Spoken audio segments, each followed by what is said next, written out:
Today's topic is crucial for universities across the globe: the power of online presence and marketing, how to adapt and employ new opportunities. Digital presence should be at the forefront of every university. Ladies and gentlemen, welcome to the Dennis Wakabashi interview.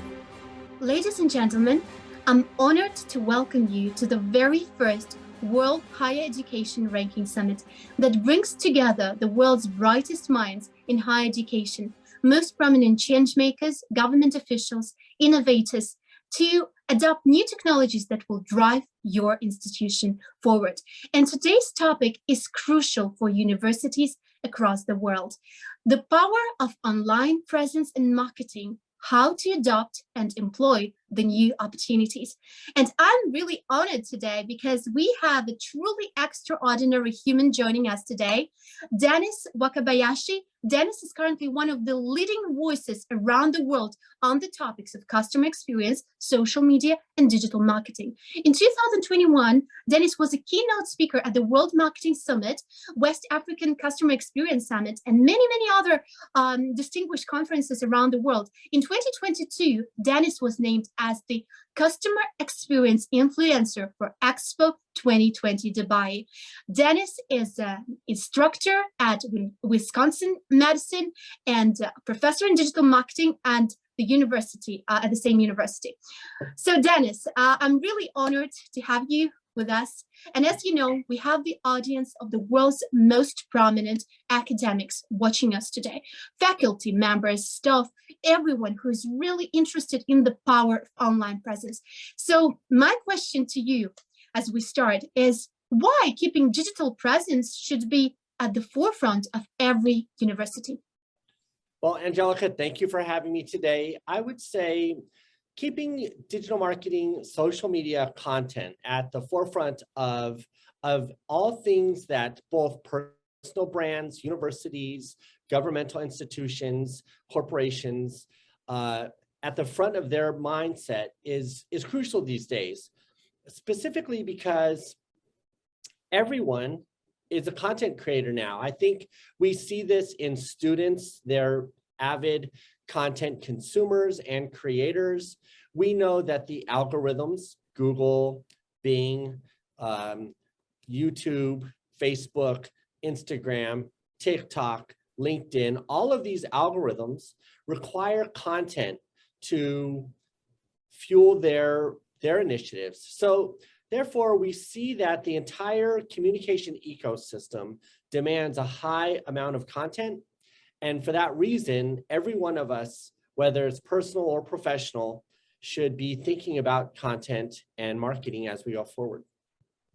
That is absolutely true. And many universities across the globe, they do not really harness the power of online marketing. And how can universities actually use this power to communicate with a broader audience?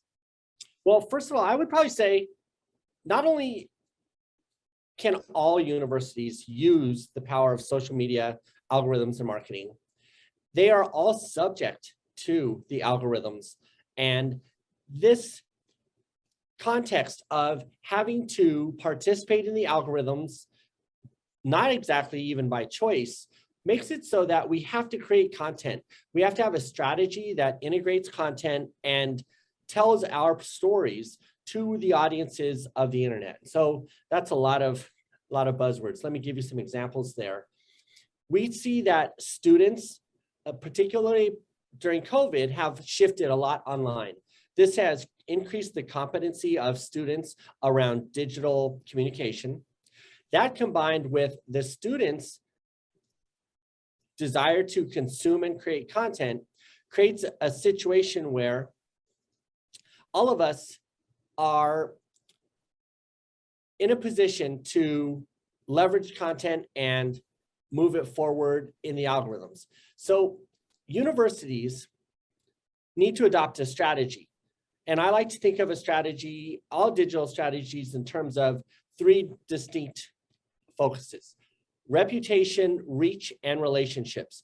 So when we think about the context of reputation, what do students think about a university? How do universities position themselves with other instructors, other colleges, other professionals in the industry.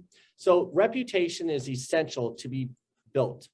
From there, a strong reputation has a tendency to reach more people. So you see a university that has a strong reputation, it tends to draw more students, better instructors.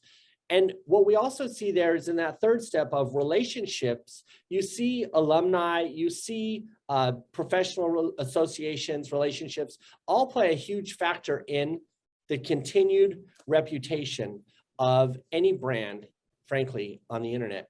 So for those reasons, I think universities should adopt a strategy of building strong reputation, increasing their reach, their relevant reach, and strong relationships. I would go on to say, while we all probably know that intrinsically in some way in our minds, how do we apply what we know about content to those three buckets? And I would say there's really only three kinds of content that are used for success in the internet. I'm going to pause there because we see a lot of different kinds of content on the internet. And although we see a lot of content, the vast majority of content is user-generated content, content by the people, for the people. It doesn't necessarily mean that it's driving a particular behavior or an outcome. So when you think of yourself as a university, what you want to know is, does my content achieve an outcome that's positive for ourselves, for our students? And to do that, you have to have three key components, three key kinds of content. The first one is educational content. What we know as instructors is information that is presented also needs an application. So content that's created that has both new information and a way to apply that information, that's educational content. We have secondarily, we have emotional content, which evokes some sort of emotion, whether it's feeling of happiness or inspiration or aspiration, but our entertainment content needs to be simple. So we want, for instance, a picture of puppies always works to evoke a happy emotion. The problem is, and this is with the nuance here, if you mix educational and emotional content in the incorrect ways, you get cancel culture. So I think what really is in the mind of a lot of universities is, most importantly, how do I avoid cancel culture? And so a strong understanding of education content versus emotional content and not mixing the two often is a strong approach to building strong reputation, extending your reach, and creating long-term relationships. The third kind of content is engagement content. So now we have education content, we have entertainment content, and now we have engagement content. Engagement content is the dialogue that we have with our students, whether it's in the chat windows, whether it's in the social media channels. And that, ironically, or most importantly, Angelica, is the content that drives the algorithm best. So what I mean by that is every time there's a back and forth between an audience member and a brand or a university, let's say, every time there's an exchange, the algorithms recognize that as highly valuable in terms of how the algorithm looks at all of us. So what I would say there is educational content that teaches, elevates the minds and instructs the world is a huge genre that universities can lean into. Entertainment content separately at our websites, in our social media channels that celebrate the success of universities and students is important. And then finally, how we manage the engagement in the social media channels, on our websites, in the chat windows is crucial to the algorithms. And that's really the full prescription of how universities can leverage this new digital landscape in a perspective that's useful to them. Wow, that was a long answer. Thank you so much, Dennis. I believe this is super insightful for everyone watching this. I guess that our audience is taking notes as you speak. And it's so phenomenal how AI determines what we see, what we consume. I'm Right. really, to be honest, very new to this topic. And having an expert in that field as yourself, it really helps us to understand how our online behavior actually is already predicted. And to use it for good, to use it for success of the institution, this is a very big thing and it's very difficult. And with the number of students enrolled in higher education expected to reach more than 262 million by 2025, this is the time when higher education facilities are starting to realize that they need to stand out amongst the crowd. They need to be different. They need to act different. And how they can, sometimes you see amazing universities like with offline incredible facilities. However, they do not know how to present this all to their future graduates, to the future graduates of schools that are interested in being enrolled in that particular university. And what is your advice to them? How do they stand out? I think you said something very important there about AI. We also use the term algorithm. We also can interchangeably use the word search. How do universities stand out in this ecosystem? You also said something very, I thought, important to that conversation, which is doing or interacting with algorithms in a way that's positive. People oftentimes think of algorithms, they get sort of painted as maybe nefarious or evil or complex or apathetic, but I think you're right. We can use or approach the algorithms in a way that builds trust, that is benevolent, that creates transparency. And I'll give you an example.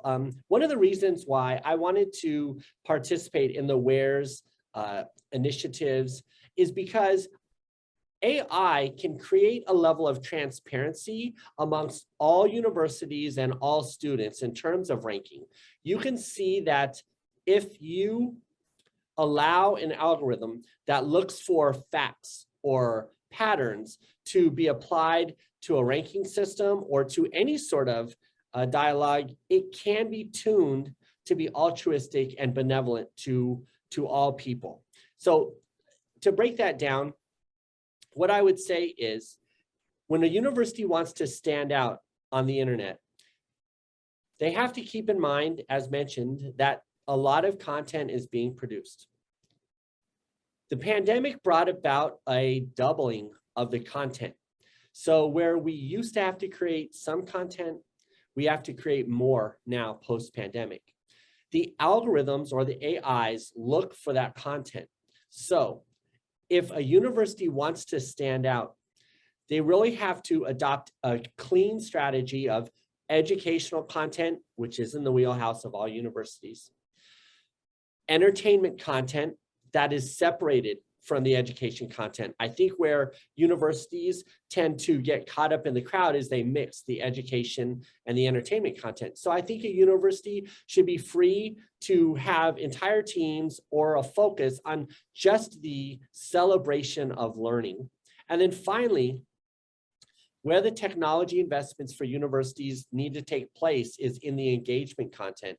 How do we adopt behaviors for our universities that work well in chat windows, work well in direct messages on social media channels, tap into the conversations that are having directly online and things like Twitter. So universities that can adopt a clear focus on content and understand the differences between a chat window, a social media channel, a website. These things are important. So I think ultimately to stand out, creating more content with the focus has a huge impact and will probably be where brands or universities separate themselves over the next few years. This is just brilliant, and I loved what you just said. Celebrating knowledge. This is should be, like a trademark. Celebrating knowledge. However, I wanted to say that since the pandemic started, it has been major shift in how universities, how students consume information and knowledge. And what aspects of the students' experience have fundamentally shifted as the result of movement to online? What do you think, having your experience working with students and seeing it from the inside? I would say that the pandemic brought around a lot of digital sophistication that wasn't necessarily acceptable or adopted prior to the pandemic. We saw a lot of classes go online. I think we also saw this asynchronous training where students could learn on their own versus instructor-led courses. I teach almost every night of the week in a instructor-led environment. And what I've learned from students is, one, asynchronous learning isn't the optimum use of digital technologies, that the human element of teaching is more important than ever. And students, because of their need for instructors to teach, we need a hybrid kind of learning, and the importance of and the new evolution of sophisticated in students in terms of online grading, file transfers, conversations on multiple channels, Slack, bulletin boards at universities, that sort of thing. All of these things have come together to create an environment where students going forward need a hybrid approach of digital and human touch. And universities have to adopt a wider student experience strategy that accounts for the different kinds of engagements across each of the touch points that a student has. Why would we do this is back to our original conversation, which is a good student experience strategy across multiple student touch points or university touch points that knows at each touch point whether there should be education content, entertainment content, or engagement content at each of those touch points is really the new landscape that has been shaped from COVID. I absolutely agree with that. And I see that many universities, they really succeeded in bringing together the human touch and the digital aspect of giving the students this ability to navigate through this really difficult time during the pandemic. However, many still are very hesitant. And this is the problem that at WERS conference, we're addressing, that universities that are listening to us right now, this is incredible information to actually adopt this new technologies, the online marketing strategies to help your university to get to the next level, because many of them are incredible offline. However, they do not have that strong online profile. And I know that many universities do not even have a LinkedIn page. What do you think about that? Do you think that universities have to be present on LinkedIn, or do you think that they should use other tools of like other social media? Well, let's talk about the use of LinkedIn. LinkedIn is essentially, for lack of a better way to explain it, another way to rank or participate in the online world. Businesses know that they have to be on LinkedIn. It's a primary channel for all business communication since the pandemic. And universities fall into that category. A university without a LinkedIn profile may not even exist in the minds of a lot of audiences. Exactly. So a student who is considering a university who can't find a LinkedIn page will lose trust. So when we talk about the trust, the transparency, the communication that we have to have with audiences, the demands that students and parents alike have put on digital to make their decisions, LinkedIn and the social media channels are imperatives for universities. You have to think about donors even. When we think about LinkedIn, a parent who cannot find a university will have trouble investing in college tuition or making a donation to a university. A student who cannot find enough content on a social media channel at a university will not make the choice. And I think what we see here is you see a small number of universities who have taken a good look at social. You look at, for instance, in the United States, the Ivy League schools have spent a lot of time and energy in their social platforms, in their LinkedIn pages, in their outreach, their use of digital marketing. And the result of that is they become the aspirational places that most students want to go to. So when I look at universities across the United States, you have an abundance of universities, but students still look at the same 25 schools and compete to get into those. That's driven predominantly by social media and digital marketing. This is phenomenal because it's very important for universities that still stick to old school approaches, understand that if they want to be out there, they have to harness the power of social media, because otherwise there will be no trust. And this is actually, the trust is measured by social media these days. Would you agree? Because if you see lots of people that are commenting, that have reviews, that university is real, the university is giving, the best of it, the best quality education. That's how people choose. That's how parents decide and students decide together which university to go. Yes, the fact of the matter is not only does social media conversation drive trust or reputation, as discussed, the algorithms with advancing data, governance, and policies are vetting the social media content more highly. So not only does word of mouth play a large role in trust or reputation of a university or a brand, the algorithms are getting better and better at making sure that what's being presented on social media is accurate. So we see this with Facebook as an example. A lot of posts are posted to Facebook, and Facebook's algorithm says this may or may not be true. When you have that filter of the algorithm trying to increase the trust level at any given student experience, then I would say that you're living in a new world of trust and algorithms and reputation. This is extremely insightful for everyone. And my next question would be, because before this interview, I was doing some research regarding the marketing strategies and marketing specialists. And many of them say that one of the major challenges posed by higher education institutions while developing a coherent social media campaign is that each faculty has different way and different ability to manage their social media account. That kind of it doesn't create one brand as an overall brand for the institution.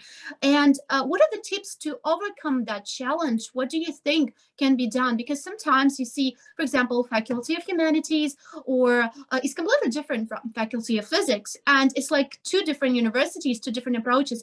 How can universities overcome this? Well, that's a really great question. And it's not just a question by universities, by the way, Angelica. Major brands around the world are facing this. And as I watch the industry from a global perspective, I'm paying attention to a couple things. COVID changed the dynamic of the entire global workforce. So now that many people can work from anywhere in the world, the employee experience has been transforming rapidly over the last few years. Brands who recognize that their employees are their greatest asset for influence are excelling. They are making tremendous advancements in their transformation of business and industry. And I think what universities will come to understand is that every student, every faculty member, everyone associated with the university is an influencer.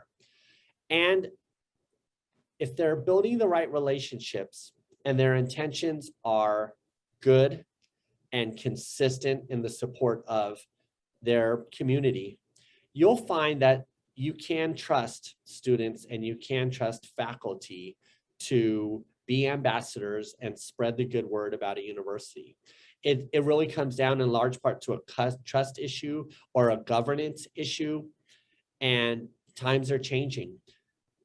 People who understand that everyone has a voice and can contribute to a conversation and can help harness that for a university will advance the reputation, the reach, and the relationships of those universities over those who continue to try to exercise a sense of editorial around the content that can be shared. The fact is, people will share the content whether there's a governance policy in place or not.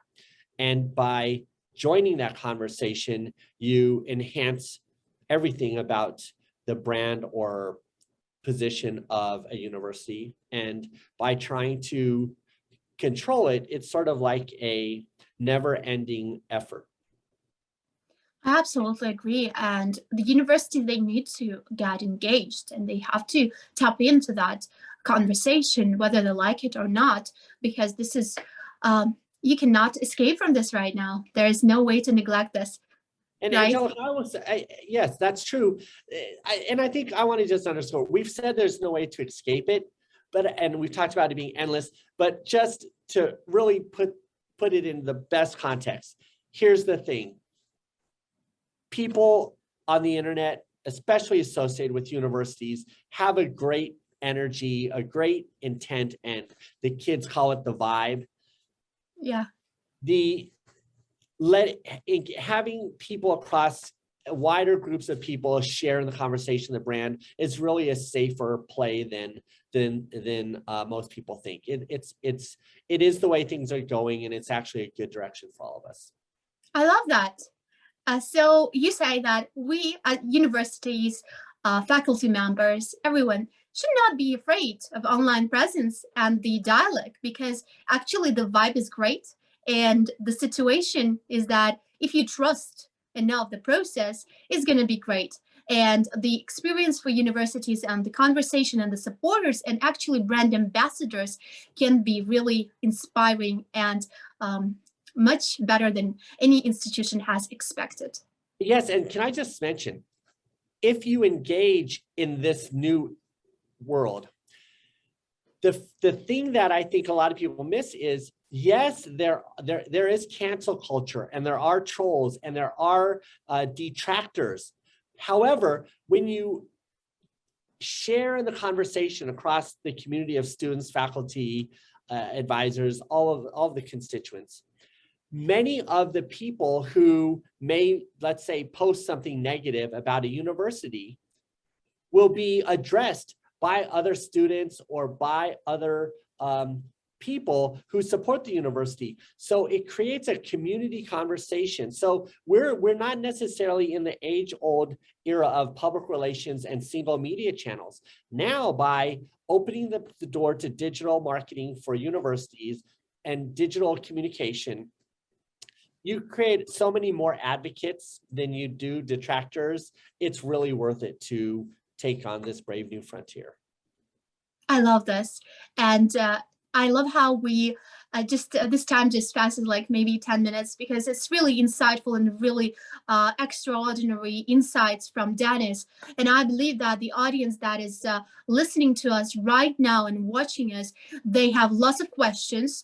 So you can actually submit your question in the chat box and Dennis would happily answer. So I think this is a really important and powerful message that you've spread to the wider audience here.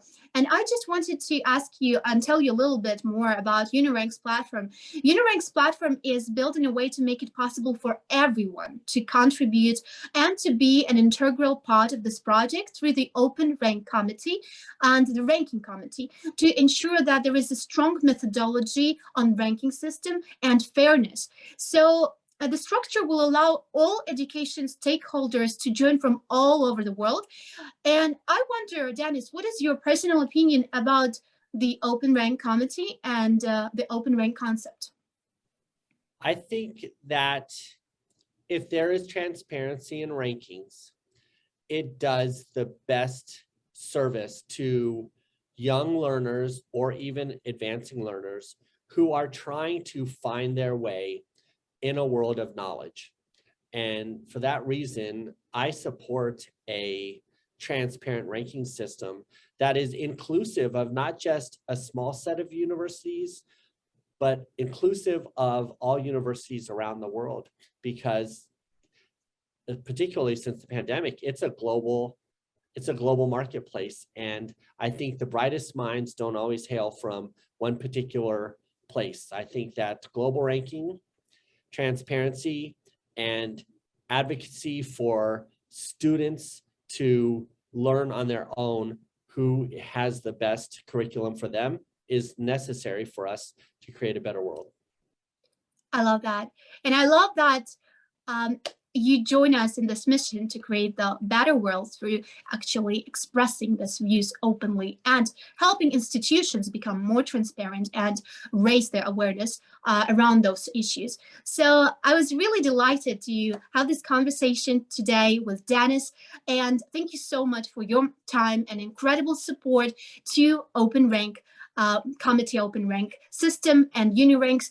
And I just would like to remind everyone who is watching us right now, you can ask Dennis questions. You can put your question in the chat box, and we will make sure that your message is sent across. Thank you so much for your time. Thank you so much, Dennis. And it was my pleasure to host today's interview. Thank you, Angelica.